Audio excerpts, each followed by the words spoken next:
Hey everyone, स्वागत है आप सभी का रक्षा अनप्लग्ड पर। बात करने वाले हैं जमूरा फैमिली के बारे में। हाँ भाई, जो कंट्रोवर्सी बुनी जा रही है, जो स्क्रिप्ट जो है तैयार हो चुकी है, जिस पर एग्जीक्यूट किया जा रहा है इनके साइड से, उसके जितने भी व्लॉग्स मैंने देखे हैं उस पर रखने वाली हूँ मैं अपना पीओवी। और साथ ही साथ इस पॉडकास्ट के अंतिम चरण में हम बात करेंगे एक बहुत ही बेहतरीन प्रोडक्ट के बारे में, जो महिलाओं के लिए भाई बहुत ही उनके लिए तो बहुत कुछ आसान कर देने वाला है। और ये कोई भी पेड कोलैबोरेशन नहीं है, कोई भी ऐसा कोलैबोरेशन ये नहीं है। मैंने खुद अपने खर्चे पर, अपने पैसे पर मंगवाया है और मुझे वो प्रोडक्ट काफ़ी अच्छा लगा, तो मुझे लगा कि मुझे आपके साथ शेयर करना चाहिए। तो वो हम इस पॉडकास्ट के एंड में करेंगे, जिससे कि आपको कोई असुविधा ना हो। चलिए शुरू करते हैं आज का पॉडकास्ट। तो जैसा कि मैंने कहा था कि ये जो कंट्रोवर्सी है ये मुझे स्क्रिप्टेड लगती है, मेरे अलावा बहुत लोगों को ये स्क्रिप्टेड लगती है। अब तो ऑडियंस को भी पता चल जाता है जब भी ये कुछ करते हैं कि भाई वो स्क्रिप्टेड कंट्रोवर्सी है, और कंट्रोवर्सी है। लेकिन छोटे वाले जो नवाब हैं उनका कहना है कि नहीं नहीं, हम जब भी कुछ बोलते हैं करते हैं तो आप लोग कहने लगते हो कि कंट्रोवर्सी है, कंट्रोवर्सी है। मैं कुछ भी रखता हूँ भाई, आपकी फैमिली बदनाम ही हो चुकी है कंट्रोवर्सी के नाम पर। आप लोग टाइम टू टाइम इतनी कंट्रोवर्सीज लाए हो कि आप कुछ भी करते हो, आप छींक भी दोगे ना तो लोग कहेंगे कि इसमें भी कोई कंट्रोवर्सी की नींव रखी जा रही है। तो ये यूज टू हो चुकी है ऑडियंस, और आपको भापना स्टार्ट वो कर चुकी है। रही बात कि मैं कुछ भी बात बताता हूँ वो कंट्रोवर्सी हो जाती है, तो आप घर के ऐसे मुद्दे बताते क्यों हो? आप लोगों की हमेशा ऐसे ही मुद्दों पर बातचीत, ऐसे ही मुद्दों पर लड़ाइयाँ क्यों चलती हैं कि हमें कमरा नहीं दे रही मम्मी, ये नहीं कर रही, हमको ये तकलीफ़ है, हमको वो तकलीफ़ है। वहाँ से बड़े बेटा बहू वही करते हैं, यहाँ से माता जी वही करती हैं, आप भी वही करते हो। आप लोगों ने खुद अपनी जो इज्जत है उसका भाजी पाला कर रखा है, तो क्या ही कर सकता है कोई, है ना? तो भाई जो भी है वो कंट्रोवर्सी ही है। और अपने परिवार के जो छोटे छोटे मुद्दे हैं, जो छोटी छोटी बातें हैं जिसको घर में आप सॉल्व करना नहीं चाहते हो, उसको वाईटी पर रखकर उसका तमाशा बनाना चाहते हो, ऑडियंस से सवाल करना चाहते हो, ऑडियंस को इन्वॉल्व करना चाहते हो, तो इसको क्या नाम दिया जाए? कंट्रोवर्सी नाम ना दिया जाए तो क्या नाम दिया जाए? तो भाई होता कुछ यूँ है कि माता जी का व्लॉग आता है, उसके बाद छोटे वाले नवाब का भी आता है, फिर माता जी का व्लॉग फिर वो माता जी वाला जो व्लॉग का वो जो क्लिप है वो छोटे नवाब की वीडियो में भी आता है। तो उसका जो सार निकला है उस पर हम बात करते हैं। मतलब कि यार माता जी अपने घर का कोई दूसरा कमरा देने को तैयार नहीं है छोटे वाले कपूत को। अब छोटे वाले कपूत के कमरे में कितना सारा सामान भरा पड़ा है ये आपने देख ही लिया है। एक अलमीरा रखी हुई है, जो उनके पूरे जो कबर्ड है उसके अलावा भी एक अलमीरा है, और उस अलमीरा के अलावा एक टेबल है जहाँ पर उनकी पत्नी बैठकर खाना खाती हैं। हालांकि घर में दूसरी भी जगह है खाना खाने की, बट बहू को शायद पसंद नहीं है वहाँ बैठकर खाना पीना। ऑब्वियसली आपने देखा ही है कि इनके घर में क्या हालत होती है। जब तक वो वहाँ रहती है, खड़ी रहती है, उनके आगे हाथ जोड़कर बस उसको खड़ा रहना पड़ता है सर्वेंट की तरह। बैठेगी तो ज़मीन में बैठेगी। तो इस तरीके की जब कंडीशन होती है तो उनको भी लगता है, बहुओं को भी लगता है कि भाई हम इत्मीनान से एटलीस्ट खाना तो हम चैन की 2 रोटी तो हम चैन से खा लेना।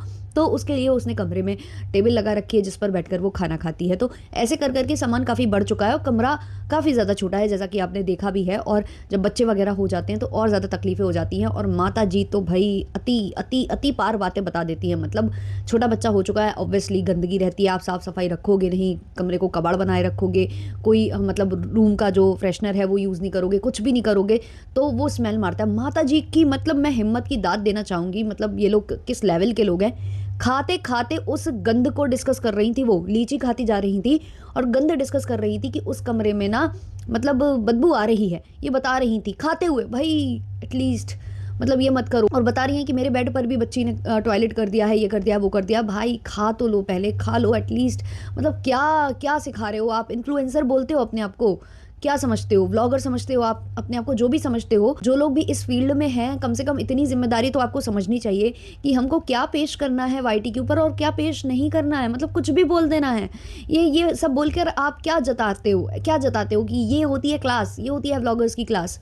हद बाहर मचा रखा है। और वहाँ बता रही हैं जो पति होता है, वो जो पति सुख देता है वो पति, भाई सबको पता है जो पति सुख देता है वो पति ही देता है। और कोई से और किससे कोई मांगने जाएगा? कुछ भी माता जी बोलते समय सोचा करो। तो ये सब वो कर रही थी। उसके बाद जो है वहाँ से आता है इनका वीडियो जिसमें ये रूम में पहुँच जाती हैं छोटे वाले बेटे के। अब छोटा वाला बेटा उनको अपनी प्रॉब्लम समझा रहा है कि यहाँ पर जगह की प्रॉब्लम हो रही है, ये हमें दिक्कत होती है, या तो आप अलमारी जो है वो ले लीजिए, अपनी छोटी वाली हमें दे दीजिए। ऐसे करके वो बात करने लगता है। तो माता माता जी कहती है हमें एक दिन के लिए, जैसे एक दिन का सीएम बना था ना वो नायक फिल्म में अनिल कपूर, तो माता जी कहती है हमें एक दिन के लिए ये कमरा मिल जाए ना, हम ऐसी सेटिंग बैठा लेंगे, ऐसी सेटिंग बैठा लेंगे कि कोई नहीं बैठा सकता। इस कमरे में हम तुम सब लोगों को लेकर रहे हैं कई सालों तक, क्योंकि ये रेंट पर चढ़ाई थी नीचे वाला जो मतलब इनका पूरा पोर्शन है जिसको ये फ्लैट बोलती हैं, तो वो ये चढ़ाई थी पूरा रेंट पर। उसके बाद बगल में इनके हॉस्टल के बच्चे रहने लगे थे जो अगल बगल के कमरे हैं, तो इस कमरे में वो सबको लेकर रहती थी। ये पहले भी बता चुकी हैं कि बच्चे बाहर पढ़ने चले गए थे, साउथ में पढ़ने चले गए थे, तब भी वो जब वापस आते थे तो इसी कमरे में उनको रखा जाता था। 5 लोग उसी कमरे में रहते थे और उसके बाद जो संस्कार बच्चों के निकले वो आपको पता ही है भाई। अब इस तरीके से होगा तो यही होगा, मतलब आपके पास जगह होते हुए भी आप इस तरीके से अगर करोगे तो यही होना है। तो खैर ये बताती हैं कि हमने ऐसा ऐसा किया, तुम लोगों से नहीं हो रहा है भाई। तो खैर ये कहती हैं कि हमने ऐसे ऐसे एडजस्ट किया है, तुम लोग एडजस्ट नहीं कर पा रहे हो। भाई एडजस्टमेंट इंसान जब करता है जब प्रॉब्लम हो, मतलब आपके पास कि आपके पास जगह है ही नहीं, अभी इतना बड़ा घर है, जगह है, सब कुछ है, आप 1 लाख रुपए एक महीने का कमाते हो सोशल मीडिया से, तो आपको दिक्कत ही क्या है? आपको फिर भी क्यों रेंट का इतना लालच है, क्या है? और ये चीज़ बेटा भी बोल रहा है कि रेंट पर उठे हैं कमरे, तो मैं अपने माँ बाप को भी गलत नहीं कह सकता। तो जब आप अपने माँ बाप को गलत कह नहीं सकते तो ये सारी चीज़ें अपने व्लॉग में कैप्चर क्यों कर रहे हो, क्यों दिखा रहे हो कि देखो मम्मी कैसे बोल रही हैं, मम्मी साफ मना कर रही हैं। इसने भी व्लॉग में कैप्चर किया है और माता जी ने भी किया है। जब माता जी कुछ ज़्यादा बढ़ चढ़ कर बोल रही थी अपने व्लॉग में, तो वो चाहती थी कि एक्सक्लूसिवली वो जो पार्ट है वो उनके ही व्लॉग में जाए, और उन्होंने मना किया अपने बेटे को, बोला कि यहाँ से तुम व्लॉग रोक दो। और ये वही माता जी हैं जो कुछ दिन पहले बोल रही थी कि कंटेंट क्या होता है, जिसके भी चैनल पर आ जाए पूरा परिवार है, और ये अपने बेटे से कह रही है तुम काट दो, यहाँ से तुम व्लॉग काट दो, क्योंकि हम जो बोलेंगे वो हमारे ही चैनल पर जाना चाहिए। और छोटे बेटे ने तुरंत वहाँ व्लॉग कट किया है। तो माता जी ये बोल रही हैं कि हम डिवाइड नहीं करना चाहते, अपना जो घर है डिवाइड नहीं करेंगे हम। अब डिवाइड इनको क्यों नहीं करना है, बेसिकली वो एक रूम मांग रहा है, लेकिन माता जी समझ चुकी हैं कि जो मतलब मैं करती हूँ अपनी बहुओं के साथ, या बहुओं का जो नेचर हो चुका है, अगर एक बार के लिए भी मैंने उनको एक रूम दे दिया ऊपर वाला या कहीं वाला, तो होगा क्या कि वो कभी शक्ल दिखाने नीचे भी नहीं उतरेंगी। वैसे भी वो खाना बाहर नहीं खाती है, खाना अपने रूम में बैठकर खाती है, और ये बात माता जी को पता है कि फिर वो शक्ल दिखाने भी नीचे नहीं आएंगी। वो अपना पूरा जो समय है, दिनचर्या है, वहीं व्यतीत करेंगी, यहाँ नहीं दिखेंगी। कोई भी आएगा जाएगा उसकी सेवा में नहीं आएंगी, उसके पैर छूने नहीं आएंगी, नाश्ता पानी करने नहीं आएंगी। फिर वो सारी जिम्मेदारी माता जी की हो जाएगी। और माता जी के दिमाग में ये है कि जब मेरे घर में रहोगे तो यहाँ जब तक रहोगे तो जो मेहमान आ रहे हैं उनकी नवाजी करनी पड़ेगी, सब कुछ अच्छे से करना पड़ेगा। और अगर तुम ऐसे करना चाहते हो कि कटे कटे रहना चाहते हो एक ही घर में रहकर, जो कि ऑब्वियसली हो ही जाता है एक टाइम के बाद, अगर आप मतलब अलग पोर्शन में रहने लग जाओ या कुछ। हालांकि खाना अगर एक जगह बनेगा तो मुझे लगता है कि उतरेगी बहू, ऐसा भी नहीं है, लेकिन इनके दिमाग में बहुत कुछ चलता है, क्योंकि इन्होंने अपनी सास के साथ जो किया है इनको याद आ जाता है ना कि हम कैसे अपना घर छोड़कर आ गए थे, साइकिल के पीछे पीछे आ गए थे। तो इनको लगता है जो मेरी फितरत है वो किसी और की भी हो सकती है, तो ये वाली बात भी है। तो इसीलिए ये नहीं देना चाहती हैं, इन्होंने साफ तौर पर मना कर दिया। इनका कहना है कि अगर तुम ये चाहते हो कि भाई अलग अलग पोर्शन में रहने लग जाएं यहाँ वहाँ, तो सीधा अपना सामान बांधो और निकल लो, अपना बना लो, जो करना है वो जहाँ जाकर करो, जैसे तुम्हारे बड़े भाई ने किया है वैसा करो। और अभी हम 8-10 साल अभी हम हमारे जो शरीर है वो चल रहा है, ऐसा कुछ बोलती है। तो माता जी जब 8-10 साल बीत जाएंगे तब क्या करिएगा, तब इनके आगे हाथ पैर जोड़ने जाइएगा। तब यही बच्चे पलट कर अगर ये कह देंगे कि तुमसे तो हमें एक कमरा नहीं दिया गया, आज तुम्हें हमारी ज़रूरत आ गई तो तुम हमें बुला रही हो, यही पलट कर जवाब दे देंगे तो आप क्या करोगी। और जो आप बहुओं की जो नाम दे रहे थे, नाम ले रहे थे कि वो फलाना फलाना बोल रहा है कि हमारी बहू को ले जाइए, आपके घर में बहू है तो सेवा करने के लिए ले जाइए, वो प्रेग्नेंट है तो वो क्या भेज देंगी परमानेंट आपके पास उनको कि सेवा करिए। अब आपके दोनों बच्चों को तो आपने इस तरीके से कर दिया, उनकी एक बात ना सुनी, अब वो निकल गए, वो वापस नहीं आ रहे, तो हमारी बहू ले जाइए उधार पर। कोई नहीं देगा, कोई नहीं करेगा। अपना जब अपने बेटे नहीं करेंगे तो बाहर वाला क्यों करेगा। तो ये सारी चीज़ें माता जी को समझ में नहीं आ रही है। माता जी को अभी घमंड है, ये वाली बात है, घमंड ही मैं इसको कहूँगी कि अभी हमारे शरीर चल रहे हैं तो हम सब कर लेंगे, अब जाओ। और जब नहीं चलेंगे तब क्या करिएगा, तब क्या ही करिएगा आप, कितना पैसा फेंकेंगी, कितना पैसा किसी को खिला देंगे। आपसे तो वैसे भी पैसे निकलते नहीं, अगर आपसे पैसे निकलते होते तो बात ही क्या थी, है ना। तो आपकी जो सारी चीज़ें हैं वो दिखती हैं। और फिर मुझे एक बात समझ में नहीं आई, आप एक तरफ कह रहे हो कि ये वाले पोर्शन को हम नहीं दे सकते हैं क्योंकि हम डिवाइड नहीं करना चाहते हैं, और दूसरी तरफ आप बोल रहे हो कि जो सबसे ऊपर वाला जो कमरा बन रहा था, जो कि बड़ा बेटा बना रहा था, शायद अभी वो रुक गया है, काम नहीं बना है, तो इनका कहना है वहाँ बना लो और वहाँ रहने लग जाओ, तुम बनवा लो। तो तब नहीं डिवाइड होगा आपका घर, मतलब ये कैसी बात थी। या फिर आप इसलिए बोले हो क्योंकि आपको पता है कि ये खर्चा नहीं करेगा, ये यहाँ इन्वेस्ट नहीं करेगा। मतलब माता जी के भी बहुत सारे मतलब कंफ्यूजिंग बातें हैं। खैर माताजी जो अपने ब्लॉग में बोल रही थी उनके ब्लॉग में आ चुका था। उसके बावजूद भी छोटे वाले बेटे ने लेने की कोशिश की थी, जो कि काफ़ी देर बाद उसने अपलोड किया। इनके जैसे ऐसे नहीं कि बेटे ने बच्ची को लेकर कुछ वीडियो डाला ही नहीं, उसके 10 ही मिनट बाद यहाँ से वीडियो, दीदी जी का वीडियो, सबका वीडियो आ जाता था। वैसा नहीं किया उसने बल्कि मुझे लगता है कि 12-13 घंटे बाद अपलोड हुआ होगा, बल्कि ज़्यादा ही कहो, हो सकता है 24 घंटे हो चुके हो। फिर भी वो माताजी ने कह दिया था कट कर दो, मेरा कंटेंट है, मैं बोल रही हूँ, तुम्हारी चैनल पर नहीं जाएगा। तो यहाँ से छोटे बेटे ने फिर जो है माताजी ने जो कहा था ना कि तुम यहाँ पर इन्वर्टर रखे हो, तुम यहाँ पर बैटरी रखे हो, किसी के कमरे में नहीं रखी होती है। अब छोटा बेटा कहता है कि वहाँ भैया के कमरे में तो रखी हुई है, तो भैया से बराबरी काहे लगाते हो बे? मतलब जब भैया यहाँ नहीं रह रहे तो तुम भी मत रहो, फिर तुम भी चले जाओ।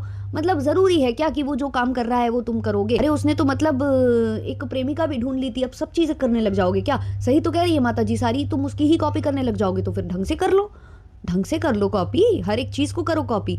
भाई तुम अपना वो देखो ना कि तुम वहाँ रहते हो, तुम्हें वहाँ 24 घंटे रहना है, कितना अनसेफ है, क्या सेफ है, ये तुम्हें देखना है। अब जब माता जी कह रही हैं कि यहाँ कर दो बैटरी, वहाँ कर दो, तो करो ना, उधर ही करो जहाँ वो बता रही हैं करो। और ये बता रहा है अब घूम घूम कर देखो यहाँ भी जगह नहीं है, वहाँ भी जगह नहीं है, अब हम कहाँ रख दें, कैसे रख दें? यहाँ पर अगर हम रख दें तो यहाँ पर स्विच बोर्ड नहीं, लगवाओ ना भाई साहब, लगवाओ, खर्चा करो थोड़ा सा, बुलाना पड़ता है बिजली वाले को, इलेक्ट्रीशियन को बुलाना पड़ता है, वो आकर सारा एडजस्टमेंट बनाकर जाएगा। जब माता जी ने कह दिया है तो करिए। आप कह रहे हैं यहाँ प्याज और ये रखा है, अरे प्याज और आलू और जहाँ रखा है वहाँ कुत्ता बैठा रहता है, कुकुर बैठा रहता है, उसकी बाल झड़ते रहते हैं, वहाँ तुम अगर बैटरा रख दोगे जो कि ऑब्वियसली पैक्ड है, तो क्या ही दिक्कत है? वहाँ पर एडजस्टमेंट बनाइए। जब आपकी माता जी कह रही हैं तो करिए। मतलब ये क्या था? मतलब एक तरफ दिखाना भी है कि देखो अभी हमारी मम्मी क्या बोल रही थी, फिर ये दिखाना है कि देखो जो बोल रही थी वो संभव नहीं है, तो इसको कंट्रोवर्सी नाम ना दिया जाए तो का दिया जाए? मतलब इनके यहाँ अलग ही लेवल का चला पड़ा है, अलग ही। और वहाँ से जिज्जी आने वाली हैं। जिज्जी जो है उनका थंबनेल हमने देखा है, जिज्जी का ब्लॉग नहीं देखा है, लेकिन जिज्जी बोल रही हैं थंबनेल पर कि मैं मायके के लिए जल्दी विदा होने वाली हूँ और मेरे पतिदेव उदास हैं। तो बस, तो आप सब लोग जल्दी जल्दी कुर्सी की पेटी बांध दीजिए, क्योंकि जब जब जिज्जी आई हैं तो उन्होंने कंट्रोवर्सी कराई है, लड़ाई कराई है, झगड़ा कराया है, लड़ झगड़ कर कलेश डालकर ही वो गई हैं, तो वो संभव होने वाला है। और मैं कुछ एक और थंबनेल देखी थी जिज्जी का, उसका भी ब्लॉग मैंने नहीं देखा था, उसमें वो ये बोल रही थी कि बच्ची का जन्मदिन जो है टम्बाला में बनने वाला है, और टम्बाला में मतलब मुझे अजीब लग रहा है बच्ची का जन्मदिन मनवाना। तो ये अलग ही इनका अलग ही राग चल रहा है। जो भी होगा हम आगे इन फ्यूचर अगर देखेंगे तो उस पर अपना पीओवी रिएक्शन रिव्यू ज़रूर रिकॉर्ड करेंगे। अभी के लिए ये वाला पॉडकास्ट इतना ही रखते हैं, हम पहुंचते हैं अब उस वाले प्रोडक्ट पर जिसके बारे में मैंने आपसे शुरुआत में, पॉडकास्ट की शुरुआत में चर्चा की थी। तो जिस प्रोडक्ट की मैं बात कर रही हूँ वो ये ट्रिमर है, केयर स्मिथ का ट्रिमर, जो कि आपके फेस और बॉडी दोनों के लिए, मतलब एक बार आपने ये खरीद लिया ना, आपका सब कुछ सॉर्ट आउट है। आपको सैलून पार्लर जाना बिल्कुल भी मतलब ज़रूरी नहीं पड़ेगा। आप ना भी जाओगे ना तो भी आपका सारा जो काम है वो ये सॉल्व कर देगा। मतलब कोरोना से पहले मैं केवल एक ही काम के लिए पार्लर जाती थी, जो कि था मेरी आईब्रोज सेट कराना, तो उसके लिए ही मैं जाती थी। फिर कोरोना आया, उस टाइम पर सब कुछ बंद था, ठप्प था, तो वो ट्वीज़र्स आते थे, फिर वो जो आईब्रो रेजर्स आते थे, उससे मैं काम चलाती थी। फिर मुझे लगता था कि बहुत ज़्यादा वेस्ट क्रिएट होता है उससे, तो फिर मैंने सोचा कि ये ट्रिमर ले लेते हैं। तो मैं दिखाती हूँ कि इसके अंदर क्या क्या आपको मिलता है। तो ये कुछ इस तरह का दिखता है, बहुत ही बेहतरीन है। नायका से मैंने इसको परचेज़ किया है, मैं यहाँ पर टैग कर दूंगी, ये मतलब कोई भी पेड कोलैबोरेशन नहीं है। तो ये इस तरीके का है, इसमें 3 अटैचमेंट्स आते हैं। जो ये पहला वाला अटैचमेंट जो इसके साथ लगा हुआ है ना, ये बेसिकली आपके हैंड्स, बॉडी मतलब फुल बॉडी आप इससे जो है ट्रिम कर सकते हो। अपने जो भी हेयर्स हैं, अनवांटेड हेयर्स होते हैं, जो भी जगह जगह होते हैं, आपके लेग्स पर होते हैं, हैंड्स पर होते हैं या अंडर आर्म्स में होते हैं, उसको आप इससे ईजिली निकाल सकते हो। और आपको कोई भी मतलब हसल करने की ज़रूरत नहीं है। आपको कहीं भी सैलून, वो hot wax, cold wax, bean wax, कोई भी वैक्स कराने की ज़रूरत नहीं है। इससे बहुत ईजिली निकल जाते हैं और बहुत ही स्मूथ स्किन हो जाती है। अच्छा मतलब फील होता है। अगर आप लोग रेज़र यूज़ करते हो, चाहे वो जेंट्स वाला हो चाहे लेडीज़ वाला हो, क्योंकि वो पिंक टैक्सी लगता है, काम वो सब एक ही करते हैं, चाहे जेंट्स वाला हो चाहे लेडीज़ वाला हो, है ना। तो पिंक टैक्स दे के काफ़ी लोग वो वाला रेज़र यूज़ करते होंगे, तो उससे ज़्यादा अच्छा इफेक्ट ये देता है अगर आप रेज़र के यूज़ टू हो तो। सेकंड जो अटैचमेंट है वो ये है, जो कि आपके फेशियल हेयर्स के लिए होता है। जिसको भी फेशियल हेयर्स होते हैं, स्पेशली जो पीसीओडी और ये सबसे जूझ रहे हैं, उनको तो फेशियल हेयर्स बहुत होते हैं, अपर लिप्स वगैरह करना हो तो उसके लिए ये बेस्ट अटैचमेंट है। और इससे आप इजीली अपने जो फेशियल हेयर ग्रोथ है उनको रिमूव कर सकते हो। और जो लोग मेकअप वगैरह करते हैं तो वो भी अगर इसको यूज़ कर लेते हैं मेकअप करने से पहले, तो बहुत ही स्मूथ टेक्स्चर हो जाता है, आपकी स्किन बहुत ही अच्छा फील करने लगती है और आपका जो मेकअप होता है ना वो भी बहुत स्मूथ जाता है। तो ये बहुत ही ईजिली अटैच हो जाता है और फिर ये स्टार्ट हो जाता है। आप इसकी साउंड भी सुन सकते हो, इस तरीके का ये साउंड देता है। तीसरा अटैचमेंट ये है जो कि आपके आईब्राउज़ के लिए आता है, बहुत ही अच्छे से ये ग्रूम कर देता है। तो मुझे ये प्रोडक्ट बहुत ज़्यादा बेस्ट लगा है और सबसे अच्छी बात ये है कि आप इसको चार्ज पर लगाकर और इसको 1 घंटे के लिए इस्तेमाल कर सकते हो आराम से। तो इसमें कोई दिक्कत नहीं है, आपको बार-बार आपको बैटरी नहीं लगानी है, बैटरी चेंज नहीं करनी है। चार्ज कीजिए, यूज़ कीजिए और दोबारा फिर चार्ज कीजिए, फिर यूज़ कीजिए। महीनों-महीनों तक आपको सैलून जाने की ज़रूरत नहीं है, पार्लर वगैरह नहीं जाना पड़ेगा आपको और बहुत ही कम टाइम में ये आपकी सारी दुविधाएँ हल कर देगा। तो आप में से काफ़ी लोगों के पास ट्रिमर्स होंगे भी, तो आप कौन-सा ट्रिमर यूज़ करते हो, आप वो भी बता सकते हो मेरे कमेंट सेक्शन में। चलिए मिलते हैं नेक्स्ट वीडियो, नेक्स्ट पॉडकास्ट के संग, तब तक के लिए टाटा, बाय बाय।